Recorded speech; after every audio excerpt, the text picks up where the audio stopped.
መዝሙር 136 እና አንዳንድ ነጥቦች ዛሬ ለቅዳሜ ህዳር 22 2018 ዓመተ ምህረት ያዘጋጀሉላችሁ ነው። ከዚያ በፊት ታዲያ በስንክሳር ብንጀምረው ምን ይመስላችኋል? ስንክሳር ዘወርኀ ህዳር 20 አንድ አምላክ በሚሆን በአብ በወልድ በመንፈስ ቅዱስ ስም ህዳር 20 በዚህች ቀን ቅዱስ አባት አንያኖስ አረፈ። እርሱም ለወንጌላዊ ማርቆስ ሁለተኛ የሆነ የእስክንድርያ ሀገር ሊቀ ጳጳስ ነው ይላል። ታሪኩን ይዘረዝረዋል። ልለፍላችሁ እዛ ለእግዚአብሔር ምስጋና ይሁን። እኛንም በዚህ አባት በአንያኖስ ጸሎት ይማረን፣ በረከቱም ከኛ ጋር ትኑር ለዘላለሙ አሚን። የሚለውን ግን ልክ እንደኛ የዛሬ 500 ዓመት ገደማ አባ አርከስሉስ ሲያነበው ይህን ግጥም ገጠመለት። ሰላም ለአንያኖስ በሀብለ ሃይማኖት ዘተስህበ ላለ እስክንድሪያ እማርቆስ ከመይሰየም አበ ሄረ ከዊኖ ወአኮ አሳበ እምአፈ ተኩላት መሰጥ ሶበ መርኤቶ አቀበ እሴተ ትጉሃን ኖሎት በሰማይ ረከበ አለለት። በዚህችም ቀን ዛሬ ህዳር 20 2018 የምናስበው የሰራዊት አለቃ የነበረ የሰማዕቱ ቅዱስ ቴዎድሮስ ቤተ ክርስቲያን የከበረችበት ነው። ለእግዚአብሔር ምስጋና ይሁን፣ በረከቱም ትደርብን ለዘላለሙ አሜን። አርኬው እንዲህ ይላል። አባ አርከስሉስ አንብቦ ለአባት ቴዎድሮስ ለታላቁ የሰራዊት አለቃ የገጠመለት ነው። ሰላም ለቅዳሴ ቤትከ ቴዎድሮስ ሰማዕት ወሊቀ ሰራዊት ከመአድሃንከ ወልዳ ለአሃቲ ብእሲት አድህነኒ እማርዌ ምድር ሲሳይ መርገሙ መሬት ሰኮና እግሬ ኢይንስከ በፍኖት አለው። ህዳር 20 ቀን የሚከበሩ ዓመታዊ በዓላትም አሉ። እነዚህም ማር ቴዎድሮስ ኃያል ሰማዕቱና ሁለተኛው ቅዱስ አንያኖስ የተነበበላችሁ ነው።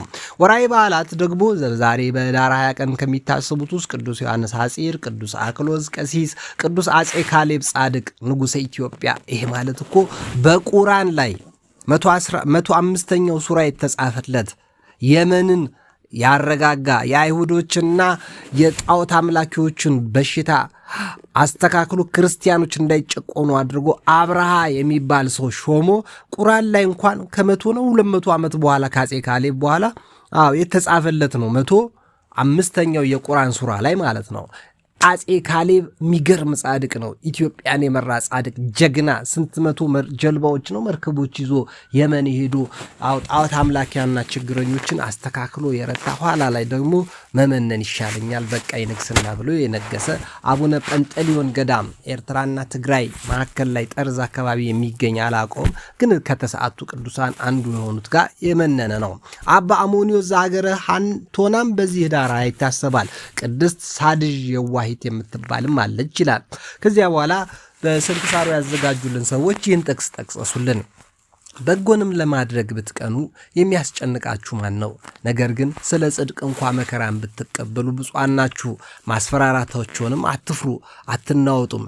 ዳሩ ግን ጌታን እርሱም ክርስቶስን በልባችሁ ቀድሱት ይላል። አንደኛ ጴጥሮስ 3:15 ይልና ስንክሳሩ ያበቃል። ስንክሳሩን አምላካችን እግዚአብሔር ስላሰማን ከነዚህ ቅዱሳን ረድኤት በረከት እንድናገኝበት ይርዳን። የተወደዳችሁ ኢትዮጵያውያን ወይም የተለያያችሁ በተለያየ ዓለም ዙሪያ የምትኖሩ በተለይ ጀርመን፣ ሳውዲ አረቢያ፣ ኡጋንዳ፣ አሜሪካ፣ አውሮፓ፣ እስራኤል፣ እንግሊዝ፣ ፈረንሳይ የተለያዩ አረብ ሀገሮች ላይ የምትኖሩ ወንድም እህቶቼ እንደምን አላችሁ? እንዴት ናችሁ? ጤናችሁ ሁሉ ነገር ሰላም ነው? ነገ እመቤታችን ቅድስት ድንግል ማርያም እናከብራለን። የለንደን ጽዮን ማርያም ቤተክርስቲያንም ኮሜዲያን እሸቱ ባለፈው 1 ስንት ሚሊዮን ፓውንድ አሰባስቦ ቤተክርስቲያኗ ተሰርታ ዛሬ ተመርቃ ከ40 ዓመት በኋላ ከመንከራተት ወጥታ ራሷን ችላ ትገባለች። ግን እንግሊዛውያን ናቸው ቀዳሾቹ አስቀዳሾቹ። መላከ ጽዮን የሚባሉ መሐንዲስ አሉ። አንድ እዚህ ኢትዮጵያ ውስጥ መጥተው የተማሩ ከ40 ዓመት በፊት ኢትዮጵያ ውስጥ መጥተው በአቡነ ጎርጎሪዮስ ማህበረ ቅዱሳን መሰረቱት በሚባሉት በአቡነ ጎርጎሪዮስ የትምህርት ተሰጥቷቸው እዛ ቤተክርስቲያኗን ያቋቋሙና ከተከሉ ከ3 ውስጥ 2 አሉ። ያንደኛው ደግሞ ሚስታቸው ባለፈው ኮሜዲያን እሸቱ ባዘጋጀው ዝግጅት ላይ ለመስማት ችያለሁ። ይሄም መልካም ነገር ነው። የእመቤታችን ቅድስት ድንግል ማርያም እናከብራት። ግን ለምንድን ነው እኛ ብናከብራት ባናከብራት የሚጨመርላት ምንድን ነው? እግዚአብሔር ያከበራት አይበልጥም? እሷን ማክበራችን ምን ማለት ነው? እሷን ባከበረበት እንዲያከብረን ነው። ምክንያቱም የሚያከብሩን አከብራለሁ ብሎ መድኃኒታችን ኢየሱስ ክርስቶስ ሕያው እግዚአብሔር ቃል ገብቷል። አብ ወልድ መንፈስ ቅዱስ አጋዕዝተ ዓለም ቅድስት ሥላሴ የምንለው የሰማይ የምድሩ ጌታ የፈጠረን ቀንና ሌሊት የሚያፈራርቅልን በተለያየ መልኩ የሚመራን የሚገዛን የሚንከባከበን የሚመግበን የሚጠብቀን ተኝተንም ሆነ ታመን ተቸግረንም ሆነ ተሰቃይተን ባለንበት በተለያየ ውጥረት ውስጥ ሆነን የሚያግዘንና የሚረዳን ቸር አምላክ እግዚአብሔር ዛሬም የበረከት እጆቹን ዘርግቷል። ቅዱሳኑን ባከበርንበት ምክንያቱም የሚያከብሩሽን አከብራለሁ፣ የሚንቁሽን እንቃለሁ፣ የሚያላግጡብሽን አላግጣለሁ፣ ወደ እግርሽ ጫማ ተደፍተው እንዲሰግዱም አደርጋለሁ፣ የሚያስጨንቁሽን አስጨንቃችኋለሁ ብሏል። ስለምን ታሳድደኛለህ አለው ቅዱስ ጳውሎስን ጌታችን መድኃኒታችን ኢየሱስ ክርስቶስ። ቅዱስ ጳውሎስ ያሳድድ የነበረው ክርስቲያኖችን ነበረ። ክርስቲያኖችን ማሳደድ ክርስቶስን ማሳደድ ነው። ክርስቶስ ደግሞ ሰማይ ምድርን የፈጠረ ሕያው አምላክ የማንመረምረው የማንደርስበት ከአቅማችንና ከሳቢያችን በላይ የሆነ ልንለካው የማንችለው አምላክ ነው። የጻድቅ መታሰቢያ ለበረከት ነው ተብሏል። ከጻድቃን ሁሉ ጻድቅ የሆነች ከቅዱሳን ሁሉ ቅድስት የሆነች ከፍጥረታት ሁሉ የተለየች ጌታን ለመውለድ ብቸኛዋ የሆነች በእግዚአብሔር ምርጫ ውስጥ እሺ ብላ ይኩነኒ በከመ ትቤለኒ ያለች ይኩነኒ በከመ ትቤለኒ ያለች ወላዲተ አምላክ እመብርሃን ቅድስት ድንግል ማርያም ነገ ከዛሬ ዋዜማ ጀምሮ እመቤታችን ቅድስት ድንግል ማርያም ትከብራለች። እሷንስ ማክበራችን አይደለም እግዚአብሔር ያከበራትን ክብር መካፈላችን ነው እንጂ። ስለዚህ አክብራሃታል፣ የሚገባት ሴት ነች፣ ወዳሃታልና የወደድከውን እንወዳለን፣ ያከበርከውን እናከብራለን። አዎ ከእሷን በረከት ረድኤት እንቀበልበታለንና እመቤታችን እናከብራለን። ሌላ መልካም ዜና ሰማው። አሁን በፎቶ የተወሰኑ ፎቶዎችን ለዩቲዩብ ሳዘጋጅ አካፍላችኋለሁ። አዎ የኒቅያ ጉባኤ ከ1700 ዓመት አካባቢ 1700ኛ ዓመቱ እየተከበረለት ነው። አዎ የት ቱርክ ኒቅያ ጉባኤ የተደረገበት ቦታ ላይ ደግሞ በጋራ ኦርቶዶክሳውያንና ካቶሊካውያን የኒቅያን ጉባኤ ሲደግሙት የቁስጥንጥንያን ጉባኤ ሲጨምሩበት በዛ ላይ የተጻፈውን ጸሎተ ሃይማኖት ሲደግሙት በመስማቴ እጅግ በጣም ደስ ብሎኛል። ዛሬ ይሄ ወደ አንድነት ኢትዮጵያም ሰልችቷታል። ሰው መገደል አልሰልችንም። የኑሮ ተወደደ የሚባል ወርቅ ላይ ተኝተን ወርቅ አጣን ማለት፣ ውሃ ላይ ተኝተን ውሃ አጣን ማለት፣ ምግብ ላይ ተኝተን ምግብ አጣን ማለት፣ ኢትዮጵያን የመሰለች ሀገር ላይ ተኝተን ሽባ ይሆን ነው። ለምንድን ነው? በመካከላችን የገባውን እርኩሰት እግዚአብሔር አምላክ በእውነት ለዘላለም ይንቀልልን። አዎ ኢትዮጵያ በቃት፣ ሰልችቶኛል እኔ ራሴ። እናንተም እንደሰለቻችሁ ተስፋ አደርጋለሁ። ጸሎት አድርጉ እንደያቅማችሁ፣ የምትችሉትን ደግሞ በጎ ነገር አድርጉ። በያላችሁበት ወገኖቻችሁን እርዱ፣ ቤተሰቦቻችሁን አግዙ። አልተቸገረም አትበሉ። ካላችሁ ያላችሁን አካፍሉ፣ ከሌላችሁ ጸልዩ። አባ ገብረ ኪዳን እንዳሉት እግር የለም በቃ ሂድና እግዚአብሔር ይማረ በለው። እኔ ቢኖረኝ ይሰጥ ነበር፣ ቢኖረኝ አግዝሽ ነበር። እግዚአብሔር ይስጥሽ፣ እግዚአብሔር ይማርሽ፣ እግዚአብሔር ይርዳ ብለህ የታመሙ የተቸገሩ ያዘኑ ሰዎች ጋር ሂዱ፣ ጠይቋቸው። ካላችሁ ደግሞ የሆነ ነገር ስጧቸው፣ አግዟቸው ተብሏል። እናንተ ባታግዙ በእርግጥ እግዚአብሔር ያግዛቸዋል። ነገር ግን ለእናንተ እፍረት ይሆናል። ምክንያቱም ጌታ ሲመጣ ኢየሱስ ያድናል ብለህ ጮኸህልኛል ወይ? ኢየሱስ ጌታ ነው ብለህ ጮኸህልኛል ወይ አይልም። ተርቤ አብልተኸኛል ወይ? ተጠምቼ አጠጥተኸኛል? ታርዤ መች አለበስከኝ? ተቸግሬ መች ጠየቅከኝ? ታምሜ ታስሬ ተሰሰቃይ ሳዝን ስተክዝ በነበርኩበት ሰዓት የት ነበርክ ይላል ጌታ ሆይ። የት አይቼህ እንዳትለው ደግሞ አጠገብህ ላለው ወንድም፣ አጠገብሽ ላለው እህትሽ፣ ቤተሰብ፣ እናት፣ አባት፣ ዘመድ፣ ወገኖች ካላደረግክ ለእኔ አታደርግም ማለት ነው። የምታየውን ማታከብር የማታየኝን እኔ እንዴት ነው የምታከብረኝ ብሏል ጌታ እግዚአብሔር ኢየሱስ ክርስቶስ ራሱን አስመስሎ በፈጠረው የሰው ልጅ ላይ ሙስሊም ይሁን ጴንጤ፣ ካቶሊክ ይሁን ፕሮቴስታንት ሳትመርጥ ለተቸገረ ሁሉ ስጥ ነው ተብሎ የተጻፈልን እና ወንድም እህቶች፣ ለተቸገረ፣ ላዘነ፣ ለተከዘ፣ ለከፋው አጽናኑ፣ እርዱ፣ ድረሱለት፣ አግዙት። በምትችሉት አቅም አግዙት። እግዚአብሔር እናንተን ያግዛችኋል። እናንተ ሰውን ስታግዙ እግዚአብሔር የጎደላችሁን ነገር እቤታችሁ ገብቶ ይሞላላችኋል። እኔ አይደለሁም ያልኩት፣ ቅዱሳን መጻሕፍት ናቸው። እግዚአብሔር አምላካችን ይህንን አስቀድሞ ተናግሯል። አግዙ፣ ስጡ፣ ይሰጣችኋል። አግዙ፣ ትታገዛላችሁ። አዎ እርዱ፣ ትረዳላችሁ። ማን ነው? እኔ ነኝ ምረዳችሁ ብሏል። ታዲያ ክርስቶስን የመሰለ ከክርስቶስ ይህን የመሰለ እርዳታ ብንቀበል አይሻለንም? ከክርስቶስ ይህን የመሰለ እርዳታ መቀበል ይሻለናል። መድኃኒታችን ኢየሱስ ክርስቶስ አዎ እኔ ከእናንተ ጋር ለዘላለም ነኝ ብሏል። የሚያስጨንቃችሁን ሁሉ አስጨንቃችኋለሁ ብሏል። የሚያሳድዷችሁን አሳድዳለሁ ብሏል። የሚያሳዝኗችሁን አሳዝናለሁ። እኔ ትክክለኛ ተበቃይ ነኝ ብሏል። ግን ትክክለኛ አምላክ ነው። እስከ ጊዜው ድረስ ግን ታገሱ። በክፉዎች ላይ አትበሳጩ፣ አትነጫነጩ፣ አትከፉ፣ አትሰኑ። የምትችሉትን እያደረጋችሁ ባላችሁ እያመሰገናችሁ በጎደላችሁ እየለመናችሁ ተግባብታችሁና ተስማምታችሁ ከክፋትና ከአመፅ ከርኩሰት ርቃችሁ የጌታን ስም በእውነት በጽድቅ ጥሩት ብሏል። ምክንያቱም የጌታ የኢየሱስ ክርስቶስ የመድኃኔ ዓለም ስም በከንቱ የሚጠራ አይደለም። ምክንያቱም ቅዱስ ጳውሎስ በሁለተኛ ጢሞቴዎስ ምዕራፍ 2 ቁጥር 19 ላይ የጌታን ስም የሚጠራው ሁሉ ከአመፅ ይራቅ ተብሎ ጽፎልናል እና ከአመፅ ልንርቅ ይገባናል። በኢየሱስ ስም እያል ልንሳለቅ አይገባንም።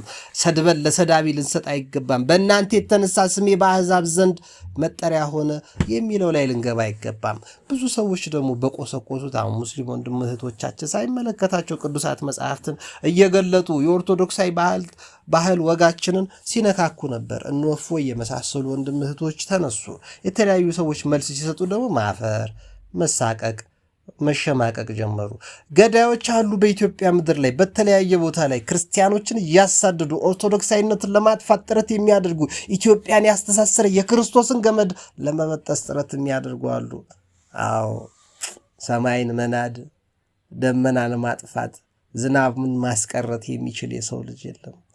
እግዚአብሔር ብቻ ነው ገመድን መበጠስ የሚችለው። የሰው ልጆችን ፍቅር፣ የሰው ልጆችን ሰላም፣ የሰው ልጆችን በህብረት መኖር ሊነሳ የሚችለው እግዚአብሔር ብቻ ነው። እግዚአብሔር ያልቀማንን ማንም ሊቀማን አይችልም እና ተማምነህ ኑር፣ ተማምነህ ውጣ። ባለህበት ቦታ ባለህበት ሀገር ልጅነትህን፣ ወጣትነትህን፣ ጎልማሳነትህን፣ ሽማግሌና አሮጊትነታችሁን አክብራችሁ እግዚአብሔር አምላካችሁን ደስ አሰኙት። ባላችሁ ተደሰቱ፣ በጎደላችሁ ይሞላላችኋል። እግዚአብሔር አምላካችን በእውነት የተናገረውን ያደርጋል፣ ይራራልናል፣ ያዝነናል። ተኝተን የጠበቀን ቆመን ማጠበቅ አያቅተውም። ስለዚህ የሚሆንብንን ነገር ሁሉ ተማምነን እንደ ቅዱሳን፣ እንደ ጻድቃን፣ እንደ ሰማዕታት እየሰማን በዘመናችን ልንኖር ይገባል ለማለት ነው። ወንድም እህቶቼ ቅድም እንዳልኳችሁ በግዕዝ መዝሙር 136 ዛሬ ቅዳሜ ነውና ለቅዳሜ የስድስተኛ ሳምንቴን ላንብብላችሁ። ከዛ በምችላት አማርኛ ደግሞ የአማርኛውን ሳላይ ተርክላችኋለሁ። ልሳሳት እንደምችል ስለማስብ በአስተያየት ሐሳብ ላይ ስጡ። ተያይዘን ብናድግ አይሻልም? ውስተ አፍላገ ባቢሎን ህየ ነበርነ ወበከይነ፣ በባቢሎን ማዶ ሳለን፣ በባቢሎን ወንዞች ማዶ ሳለን ህየ ነበርነ ወበከይነ፣ እዚያ ነበርን አለቀስን። በባቢሎን ወንዞች ማዶ ሳለን አለቀስን አለ። ውስተ አፍላገ ባቢሎን ህየ ነበርነ ወበከይነ የሚባል አነባበብ አለ። ውስተ አፍላገ ባቢሎን ህየ ነበርነ ወበከይነ የሚባል ደግሞ የቁም ንባብ ይባላል። ውስተ አቦ ጊዳ ወህዊዞ እንደዚህ ያልን እናነባለን። ሃሁ ለሉ ሊላ መሙ ሚማሜ ምሞ እንደምንለው ማለት ነው። ይሄ ቆጠራ ይባላል። ውስተ አፍላገ ባቢሎን ቆጠራውን ደግሞ እያንዳንዱ ፊደል እየጠራን ዜማ ስንጨምርበት ማጋዝ ይባላል። ደግሞ ውስተ አፍላ ያልን ደግሞ ዜማ ስንጨምር ዜማ አለው። ግን ዛሬ በቅዳሴ ላይ እንደሰማሁትኝ ይሄ ከመዝሙረ ዳዊት ምስባክ ተሰብኳል። ከወንጌል ከመነበቡ በፊት የማቴዎስ ወንጌል እኔ እውነተኛ የበጎች ጠባቂ እረኛ ነኝ፣ የበጎች እረኛ ነኝ ያለው ጌታ የእሱ ነው። ዛሬ ማቴዎስ ወንጌል ሊተነበበው ከቅዱስ ጴጥሮስ ከቅዱስ ጳውሎስ ደግሞ የቲቶ መልእክት ተነቧል። ከሐዋርያት ሥራም ደግሞ እንደተለመደው ተነቧል። እነዚህ ሁሉ ሲነበቡ ግን ከወንጌል በፊት የማቴዎስ ወንጌል የበጎች እረኛ፣ እውነተኛው የበጎች እረኛ፣ ለበጎች የምር ማዝነው እውነተኛው እኔ ነኝ ብሏል። ማቴዎስ ደግሞ ወንጌል በሐዋርያት ሥራ የተነበበው ወንድም እህቶች ዛሬ ጥሩ ነው ለማስታወሴ። መንፈስ ቅዱስ እናንተን ጳጳሳት አድርጎ ለሾመባት ለመንጋውና ለራሳችሁ ተጠንቀቁ። እናንተ መንጋውን አልጠብቅም ብትሉ እኔ እጠብቃለሁ፣ ምክንያቱም እኔ እውነተኛ እረኛ ነኝ። እናንተ እውነተኛ እረኛ አልሆንም ብትሉ ለመንጋውን ያላንስም። ስለዚህ መንፈስ ቅዱስ እናንተን የሾማችሁ ራሳችሁ እንድታሰማሩ፣ በጎቹ ከስተው እናንተ እንድትደልቡ፣ በጎቹ ደህይተው እናንተ እንድትጠግቡ አይደለም። እኔ እውነተኛ እረኛ ነኝ፣ የሾምኳችሁ እውነተኛ እረኛ እንድትሆኑ ነው። አልሆኑም ብትሉ ግን ለራሳችሁ ተጠንቀቁ፣ ለመንጋውም አስቡ። ካልሆነ ለመንጋውና ለበጉ እኔ እሆናለሁ ብሏል ክርስቶስ። እሱን የተነበበው ለማለት ነው። እና ወንጌሉ ይሄ ወንጌል ታዲያ ሲነበብ እውነተኛ የበጎች እረኛ ነኝ የሚለው ከምስባክ ከመዝሙረ ዳዊት ወጥቶ ነበር እና ተቀባብለነዋል። አላስታወስኩትም፣ ግን ምንድን ነው በዜማ አለው። ስለዚህ የመዝሙረ ዳዊት ዜማ አለው በኢትዮጵያ ኦርቶዶክስ ተዋሕዶ ቤተክርስቲያን። ኢትዮጵያ ኦርቶዶክስ ተዋሕዶ ቤተክርስቲያን ከግብፅም ከአርመንም ከሶሪያም ከህንድም ከእህቱ ቤተክርስቲያን ሁሉ ትለያለች። አይደለም ከሮም ከካቶሊክ ከግሪክ ከሩሲያ ከሌላዎቹ ከፕሮቴስታንት አይደለ ከእህት አብያተ ክርስቲያናን ከሚባሉ ከግብፅ ከአርመን ከሶሪያ ከህንድ ከኤርትራ ከመሳሰሉ ከኤርትራ እንኳን ከኛ ጋር ዜማው አንድ ነው እንዴ ዜማ አላት። ግዕዝ አንድ አይነት አይደል? ስለዚህ ወደ ዜማ አለው ለማለት ለማስታወስ ብዬ ነው። ግዕዝ የተለያየ አነባበብ አለው። ስለዚህ እያነበብኩ በአማርኛ አልፍታላችሁ። ስሳሳት እናንተ ደግሞ አስተያየት በብቻው ላይ ስጡኝ። የተለየ ሀሳብ አስተያየት ካላችሁ ስለ ግዕዝ ደግሞ ጠቁሙን። ውስጥ አፍላገ ባቢሎን እየነበር ነው በከይነ በባቢሎን ወንዞች ማዶ ሳለን አለቀስን። ሶበ ተዘከርና አለ ጽዮንን ባሰብናት ጊዜ አለቀስን አለ። ወላዲተ አምላክ እመብርሃን ቅድስት ድንግል ማርያምን ባሰብናት ጊዜ ውስተ ኮሃቲ ሰቀልነን ዚራቲነ። አዎ በባቢሎን ወንዞች ማዶ ላይ መሰንቋችንን ሰቀልን። እስመ በህየተ ስዕሉነ እለ ፄወውነ ነገረ ማህሌት። እነሱ ግን የባቢሎን ህዝቦች ግን ዝማሪያችንን ፈለጉ፣ መስማት ፈለጉና ዘምሩልን አሉ። ወለ ይወስዱና ይቤሉና ህልዩ ለነ መሐሊሃ ለጽዮን፣ ስለ ጽዮን ከምትዘምሩ ዘምሩልን ብለው ግድ አሉን። እፎነ ሐሊ መሐሌተ እግዚአብሔር በምድረ ነኪር፣ በአሕዛብ ምድር የጽዮንን መዝሙርን ዘምር ዘንድ እንዴት ይገባል አልናቸው። እመሰረ ሳኩኪ ኢየሩሳሌም ለትርሳኒ የማኔ፣ ኢየሩሳሌም ወይ ብረሳሽ ቀኝ ትርሳኝ። እመብርሃን ወላዲተ አምላክ ወይ ቤተ ክርስቲያን ባልመጣ ባላስታውስሽ ባላከብርሽ የሚያከብረኝ አምላክ ይርሳኝ አለ። ወይ ጥጋ ልሳኔ በጉሬ ለማይ ተዘከርኩኪ ለማይ ተዘከርኩኪ፣ ስለ አንቺ ባልዘምር ልሳኔ በጉሮሬ ይጣጋ። ወለማይ በጻኩ ለኢየሩሳሌም በቀዳሚ ትፍስሕት፣ ወደ ኢየሩሳሌም መጥቼ ይበጻኩ ለኢየሩሳሌም በቀዳሚ ትፍስሕት፣ ባልዘምርልሽ እግዚአብሔር አይዘከረኝ። ተዘከሮሙ እግዚኦ ለደቂቀ ኤዶም በዕለተ ኢየሩሳሌም፣ በኢየሩሳሌም መታሰቢያ ቀን የኤዶማውያንን እግዚአብሔር ያስባቸው። እለ ይብሉ ተክእዎ ወተሰውጠ እስከ መሰረታቲሃ፣ ወለተ ባቢሎን ስርት ብፁዕ ዘይትበቀለኪ በቀለ ተበቀልክነ። የሚበቀልሽ ኃያል ነው። የተበቀልሽን ሆይ የባቢሎን ልጅ ሆይ ብፁዕ ዘይትበቀለኪ በቀለ ተበቀልክነ። የተበቀልክሽ እኛን ለመበቀል ሞክረሻል፣ ግን የሚበቀልሽ ኃያል ነው አለ። ወበፁዕ ዘይእህዞሙ ለደቂቀኪ ወይነ ጽሖሙ ውስተ ኮኩ። የሚበቀልልን አምላካችን አንስቶ የሚፈጠፍጥሽ ኃያል አምላክ ነው አለ። ስብሐት ለአብ ወወልድ ወመንፈስ ቅዱስ አሐዱ አምላክ አሜን። ለዓለም ወለዓለም ዓለም። ስብሐት ለአብ ወወልድ ወመንፈስ ቅዱስ ለዓለም ወለዓለም ዓለም አሜን እያለ ዘማሪው መዝሙረኛው ቅዱስ ዳዊት መዝሙሩን 136 ላይ እንዲህ ብሎ ያቆመዋል።